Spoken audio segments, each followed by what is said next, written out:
नमस्ते दोस्तों। आज मैं आपके साथ एक ऐसी किताब की यात्रा शुरू कर रही हूँ जिसने दुनिया भर के लाखों लोगों को सच्ची खुशी का रास्ता दिखाया है। दलाई लामा और डॉ हावर्ड कटलर की लिखी हुई यह किताब हमें सिखाती है कि खुशी कहीं बाहर नहीं बल्कि हमारे अपने दिल और सोच में बसती है। दलाई लामा कहते हैं, जीवन का असली उद्देश्य है खुश रहना। हर इंसान और हर जीव सुख चाहता है और दुख से दूर भागता है, लेकिन हम अक्सर खुशी को गलत जगह तलाशते हैं, पैसे, शोहरत या सोशल मीडिया की लाइक्स में।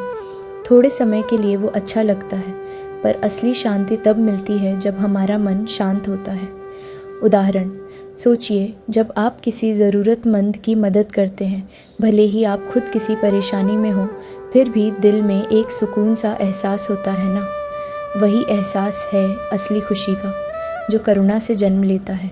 दूसरा भाग हमें याद दिलाता है कि दयालुता और मानवता हमारी असली ताकत है। हम सोचते हैं मजबूत बनने के लिए सख्त होना ज़रूरी है, लेकिन असली शक्ति तो है कोमल होना और दूसरों को समझना।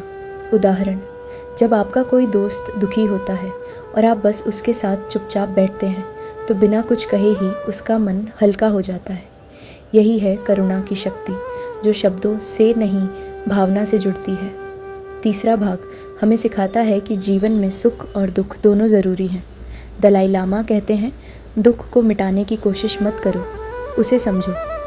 अगर हम हर कठिनाई से कुछ सीखें, तो वही दुख हमें और परिपक्व बना देता है।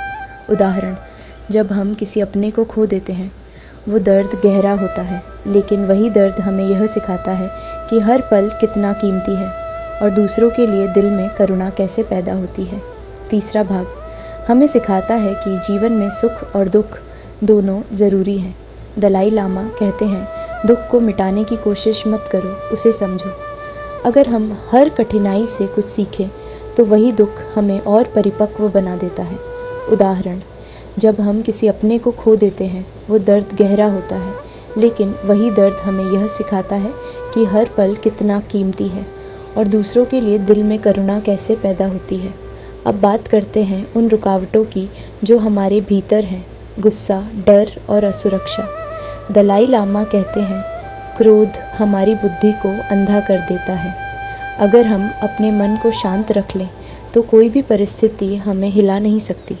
उदाहरण, मान लीजिए ट्रैफिक में कोई आपको काट जाए, पहले झटका लगता है, पर अगर आप सोचें शायद उसे जल्दी थी, तो गुस्सा तुरंत पिघल जाता है। देखा जाए तो स्थिति नहीं, हमारी प्रतिक्रिया तय करती है कि हम दुखी रहेंगे या शांत। अंत में दलाई लामा कहते हैं, सच्ची खुशी दूसरों की सेवा में है। जब हम किसी और के जीवन में रोशनी लाते हैं, तो हमारे भीतर भी उजाला फैल जाता है। उदाहरण, एक छोटा सा बच्चा जब अपनी माँ से कहता है, माँ तुम आराम करो, मैं पानी लाता हूँ, तो वो छोटी सी सेवा उसे अंदर से खुश कर देती है। देने का सुख ही सबसे पवित्र खुशी है। तो दोस्तों, द आर्ट ऑफ हैप्पीनेस हमें यह सिखाती है कि खुशी कोई मंजिल नहीं, एक आदत है। जब हम रोज़ थोड़ा थोड़ा दया, करुणा और धैर्य अपनाते हैं, तो जीवन अपने आप एक सुंदर कला बन जाता है। The art of happiness.